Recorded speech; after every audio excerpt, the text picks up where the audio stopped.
Chers amis, shalom, uvracha b'shem Hashem, naaseh v'natziach en ce jeudi 1er du mois de septembre, l'chaim tovim shalom he du mois de Elul, shiur racheté par Dina et Thierry El Harar, Bezrat Hashem, pour ce soir l'élévation de la Askara de Hazar ben Simcha Boueder Zichrono Livracha.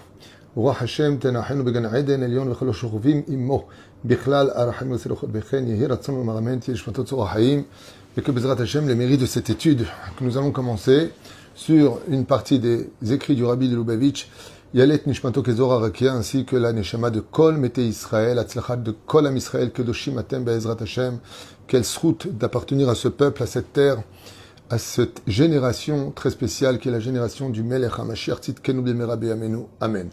On commence sur un des versets les plus connus de cette paracha, le premier verset de Shoftim, qui commence Shoftim v'shotkim titen lecha bechol she'arecha, juge et policier, tu te donneras sur toi, vers toi, sur toutes tes portes. Alors le Rabbi va nous donner son explication, mais juste avant, j'aimerais faire une petite parenthèse sur la valeur du peuple d'Israël. Vous savez que nous sommes à peu près, je dis bien à peu près, je n'ai pas les chiffres exacts, mais en tout cas approximatifs, oui, dans les 9 milliards à peu près d'individus sur Terre.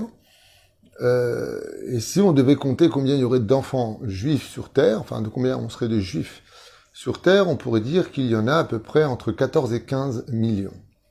C'est le chiffre que j'ai entendu à maintes reprises de plusieurs journalistes, de plusieurs rabbinim et d'autres personnes. Donc ça tourne entre 14 et 15 millions. Et bien entendu, dans ces 14 et 15 millions, si on retire toutes les conversions qui ont été faites de façon libérale ou réformatrice, et ainsi de suite, on risquerait d'avoir des surprises assez importantes, parce que qui est juif? Si le mari est juif, la femme ne l'est pas, donc tous les enfants ne le sont pas. Je pense qu'on peut retirer entre 3 et déjà 4 millions, peut-être, d'individus qui ne sont pas réellement juifs, selon la halacha. Après que chacun veut penser qu'il est juif, parce qu'il a un idéal d'être juif, ou parce qu'il pense qu'il est juif, c'est son problème. Mais je parle selon la loi de Moshe et d'Israël. Allez, à tout casser, on serait peut-être entre 10, 11 millions réellement de peuples représentant le divin sur terre. Donc vraiment, on pourrait dire un des plus petits peuples de notre histoire.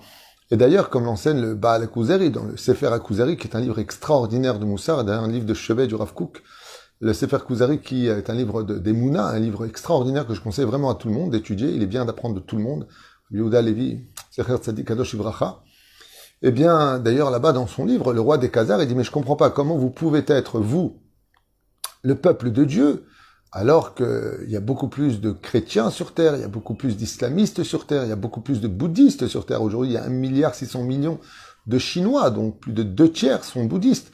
Donc, il est très difficile de comprendre pourquoi est-ce que le peuple d'Israël serait le peuple élu et pourquoi est-ce qu'il serait choisi. Alors, on a l'habitude de dire un petit peu de façon hautaine, oui, mais enfin bon, les cailloux, il y en a toujours eu beaucoup, et les diamants se comptent avec les doigts. Donc, c'est vrai que le peuple d'Israël est un peuple très spécial et qu'il brille de partout, parce que c'est vrai que quand on pose aussi la question à l'extérieur aux non-juifs, combien d'après vous y a-t-il de juifs aux États-Unis sur les 320 millions d'habitants, ils te disent oh, la moitié.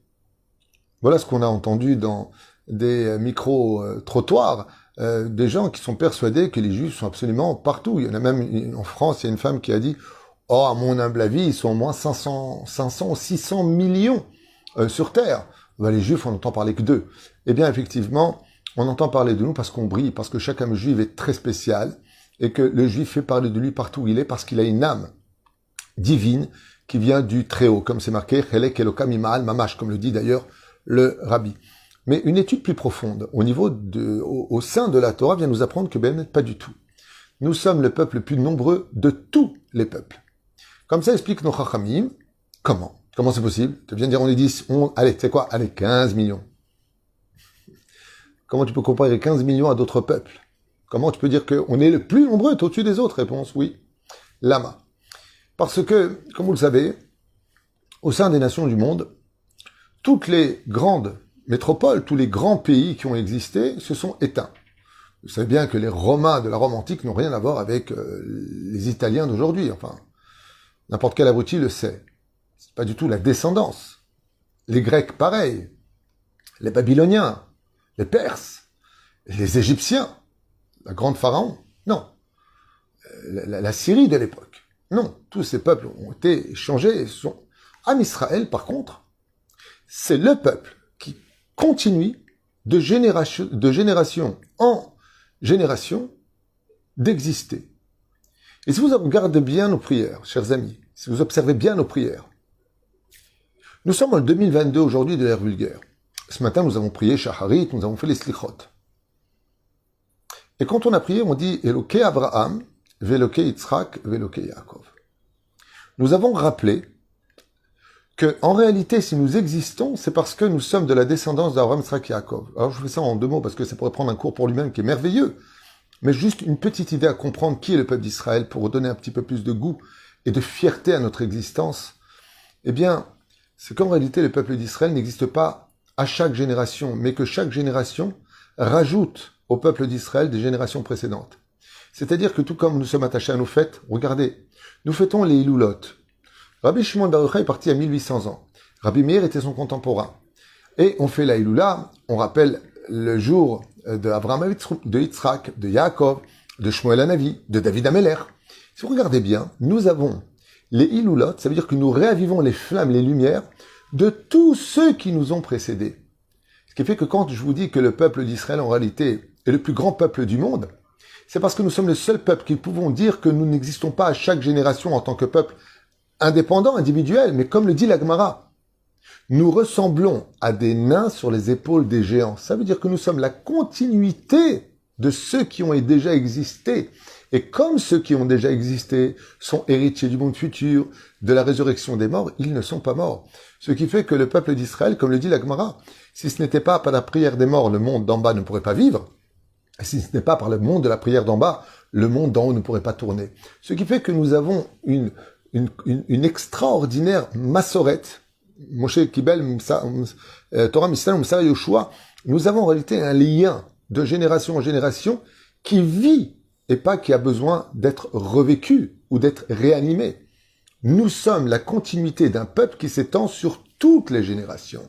Et donc, si je prends depuis Abraham, père du peuple hébreu, père du peuple juif, jusqu'à aujourd'hui, combien de millions, voire peut-être de milliards de juifs ont existé depuis la naissance d'Abraham, soit en 1948 de la création d'Adam Arishon, jusqu'à aujourd'hui en 2022, combien de générations ont existé?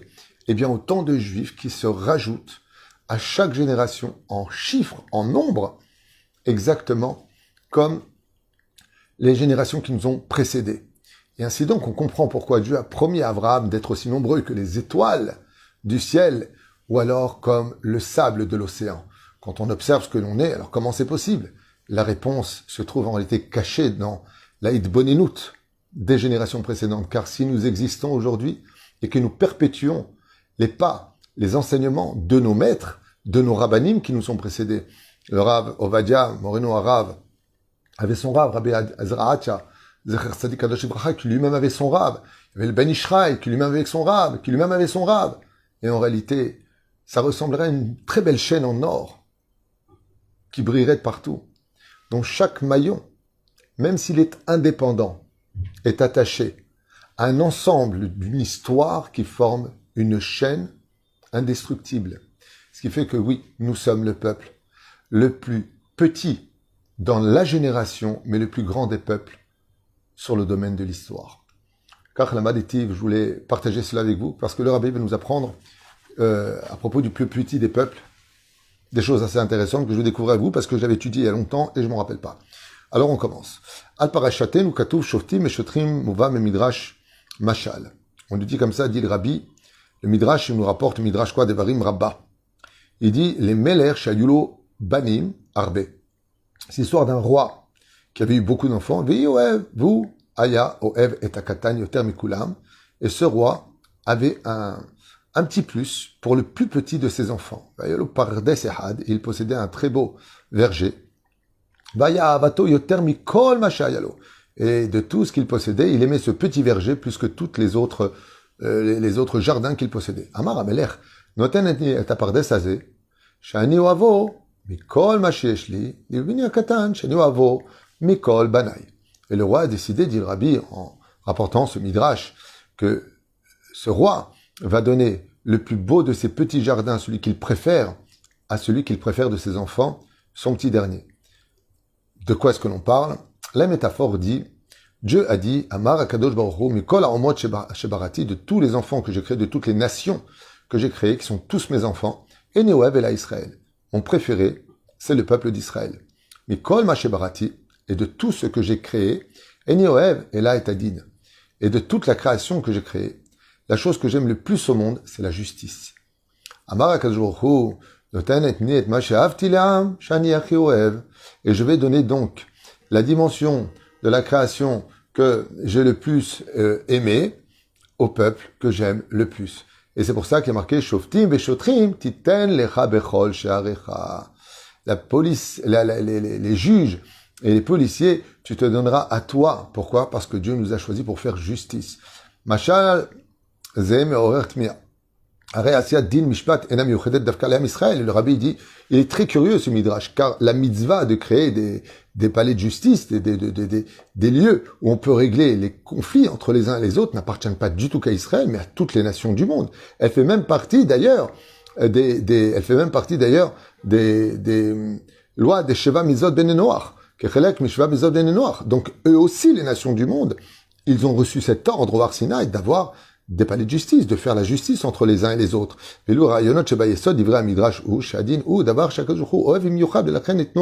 Alors comment on peut dire, dit le Rabbi, ce midrash, il demande réflexion, comment on peut dire que Dieu le redonnait à son petit peuple, c'est d'après cette mitzvah-là, alors que c'est une mitzvah qui s'adresse à tout le monde.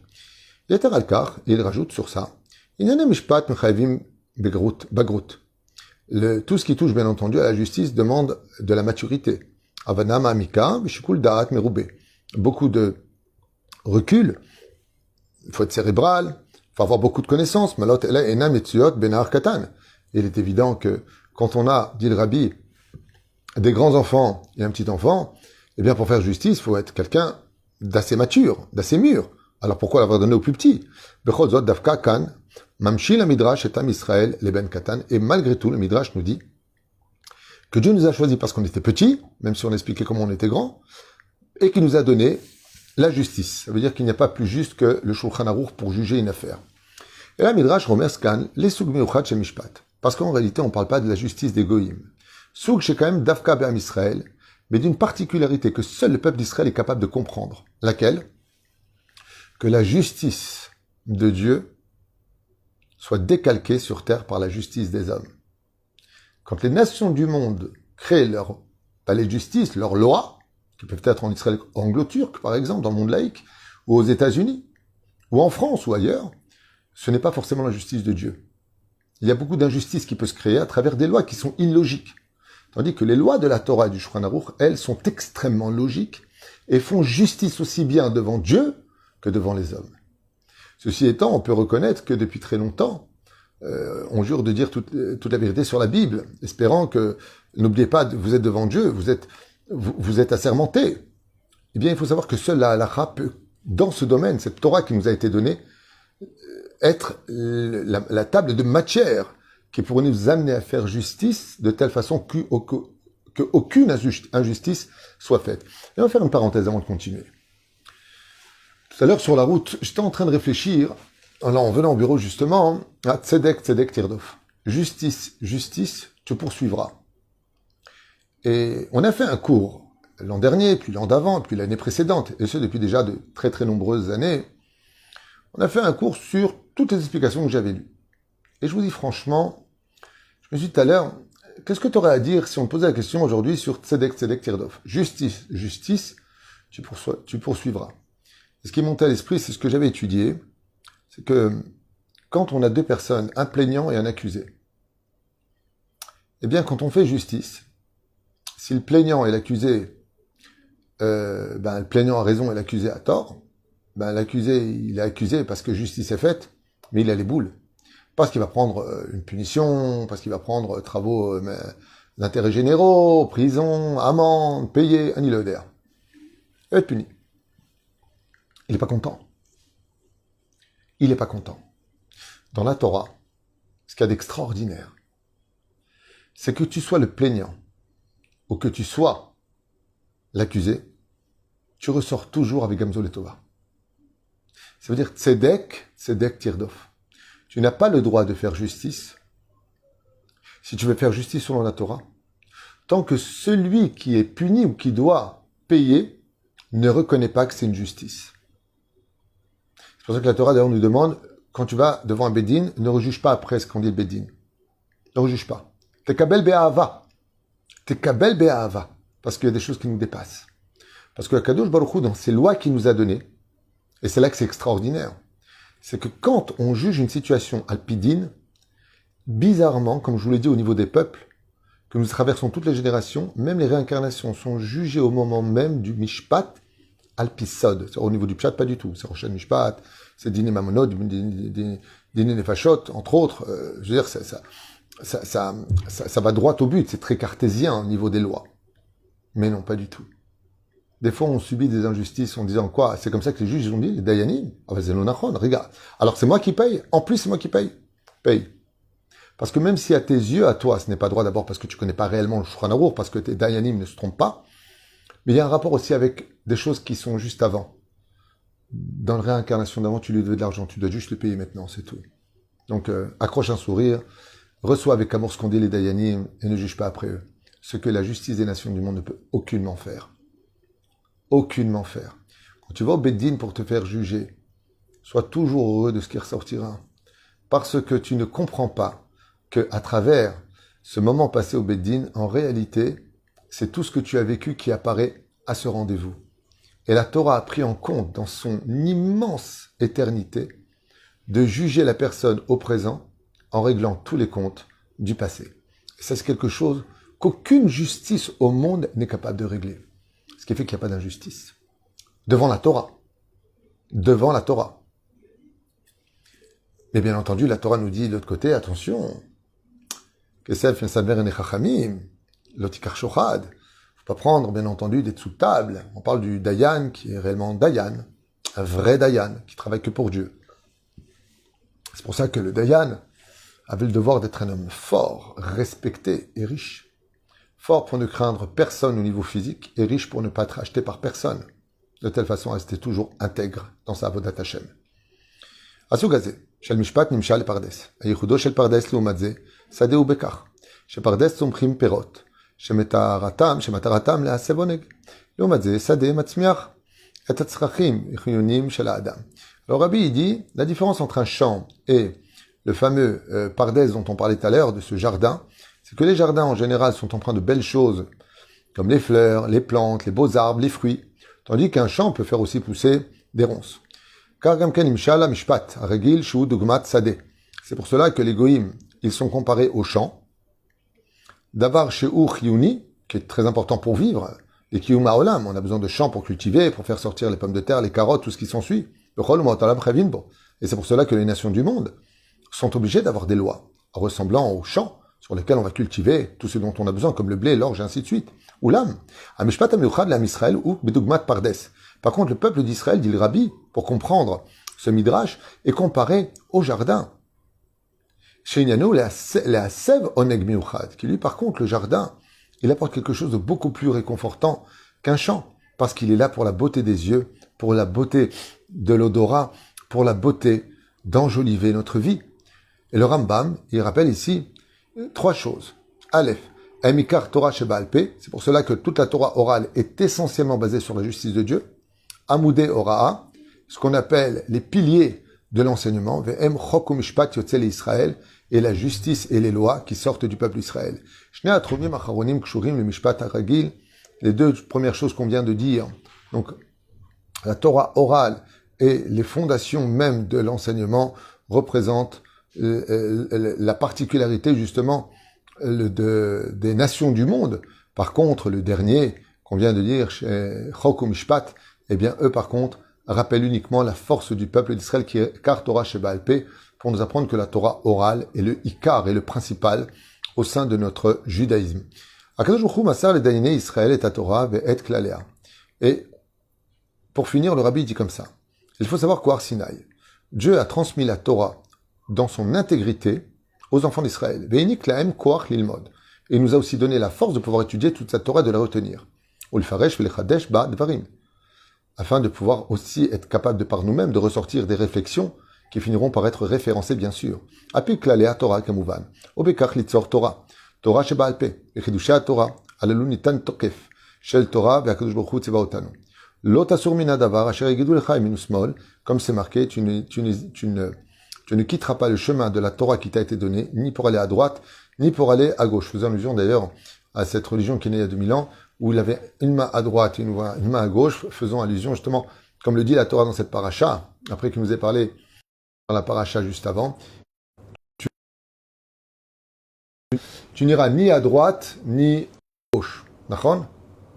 Faisant allusion que fais attention à la main qui va aller à droite et la main qui va aller sur le côté gauche, vous avez compris. Vechen kotev Rabbeinu Rabbi Milubavitch, zchuto egen kol am Israël. Tochenazo shel yitzirat haTorah hi pardes miyuchad natan hakadosh baruch hu le'am Israël bnei hakatan. Et c'est pour ça qu'on comprend que Dieu il a donné chok u'mishpat, c'est-à-dire la justice de Dieu qui est très spéciale parce que elle est empreinte de beauté, d'odeur odorifique et elle ne peut qu'améliorer la vie de la société humaine. Yitzirat haTorah, vous verrez que Bezrat Hashem, quand tu auras le Melech HaMashiach, toutes les nations du monde voudront apprendre la Torah et voudront créer eux-mêmes des Bate Mishpat, c'est-à-dire des palais de justice, où ils vont juger selon la halakha les nations du monde. Mais ça, vous le verrez quand ça arrivera. Qui vivra verra, hein, c'est ce qu'on a l'habitude de dire. Mais en tout cas, quand viendra Vatim Alaretz Ze Hashem, quand le monde sera rempli de la connaissance de Dieu comme l'eau recouvre les océans, vous verrez Bezrat Hashem, les nations du monde courir pour étudier cette Torah si merveilleuse que nous avons reçue du ciel, Dina Torah. Et c'est ce qu'il fait du peuple d'Israël, justement, sa magnificence. C'est le Shulchan Aruch. Chose que je vous propose d'étudier tout de suite, les Minagim de Elul pour le prochain shiur dans 5 minutes. Bezrat Hashem, pour le meilleur de nous-mêmes et pour apprendre une Torah de vérité et surtout référencée. C'était les écrits du Rabbi de Lubavitch, Zecher Tzadik Vekadosh Tibracha, Sruto Eden Kol Am Israël. Revenez sur ce shiur, il est un petit peu difficile, quelque part à assimiler pour le vivre, mais il est extraordinaire. Il est extraordinaire parce que je trouve que tout ce qui met un accent, un point sur l'honneur de la Torah, de Dieu, de son peuple et de sa terre, de toujours trouver du mérite aux autres et de toujours critiquer le peuple d'Israël comme certains le font, ne vous attachez pas à ce genre d'enseignement, bien sûr. Attachez-vous à la Torah de Rabbi Nachman, du Rabbi Lubavitch, quand ils sont bien enseignés, non pas fabriqués avec des pensées utilisées à mauvais escient. Beaucoup de gens le font en ce moment. Beaucoup de gens se servent de soi-disant références toraniques et ils les vendent à des gens qui ne savent pas vraiment. Aval, sachez une chose, Torah de Rabbi Nachman, Torah de vérité. Celle du Rabbi, c'est une Torah de vérité. Non, Harav Ovadia Yosef, Torah de vérité. Kulam tzotkim. Chacun utilise un langage différent, mais tout le monde a raison. Tant qu'il s'agit de l'honneur du peuple, de son roi, de sa terre et de sa Torah. Tant que tu restes fidèle. Que tu n'ailles ni à droite, ni à gauche sur un crucifix, pour recréer encore une secte, comme certains dans cette génération essaient de le créer. Hashem Ishmor Virachem Alechem, Ve'alenu Val Kol Am Israël. N'oubliez pas un détail, chers amis. Vous savez, tout le monde prône la hardout, il faut être uni, il faut ceci, il faut cela. Nachon. Chers amis, quand on veut réunir de l'or, on ne mélange pas de l'argent, ni du bronze. Ça ne veut pas dire qu'ils n'ont pas de valeur. Si on veut réunir de l'or, on réunit de l'or. Quand on veut réunir de l'argent, on réunit de l'argent. Quand on veut réunir du bronze, on réunit du bronze. Mais de dire que du bronze c'est de l'argent, ou que le bronze c'est de l'or, ce n'est pas de l'ardoute, c'est de l'ignorance. Alors quand vous entendez des rabbiniques qui travaillent vraiment pour la Torah, vraiment pour Hachem, dénoncer des usurpateurs d'identité, des démagogues, utilisant des discours extrêmement minutieux, extrêmement manipulateurs, ce n'est pas, au contraire, chas v'shalom, jeter une pierre contre un autre juif. C'est prévenir le peuple de faire attention à tous ces détracteurs qui critiquent le monde de la Torah, le monde religieux, le monde des kolélim, les gens qui sont habillés en noir et en blanc, et qui ne trouvent que du mal dans le peuple pour trouver que du bien chez les autres. Ces gens-là sont des gens dangereux, menteurs, et leurs références sont fausses. Leurs traductions sont erronées, je vous l'affirme. Kol Tov Litraot, et à tout de suite pour ceux qui veulent la suite sur les Minagim du mois de Elul, à apprendre par cœur Bezrat Hashem pour mieux vivre notre Torah et être juif, cette fidèle à l'Alakha, comme le demande Shulchan Aruch. Ne t'assois yamin ou smol, ne va ni à droite ni à gauche, ne suis pas n'importe qui. Attache-toi à des vrais Tamidei Chachamim, ceux qui craignent le ciel et ceux qui sont la continuité de ceux qu'on retrouve dans le Talmud, avant ça dans la Mishnah, dans le Tanakh. Bezrat Hashem Itbarach. Que Dieu vous bénisse. À tout de suite.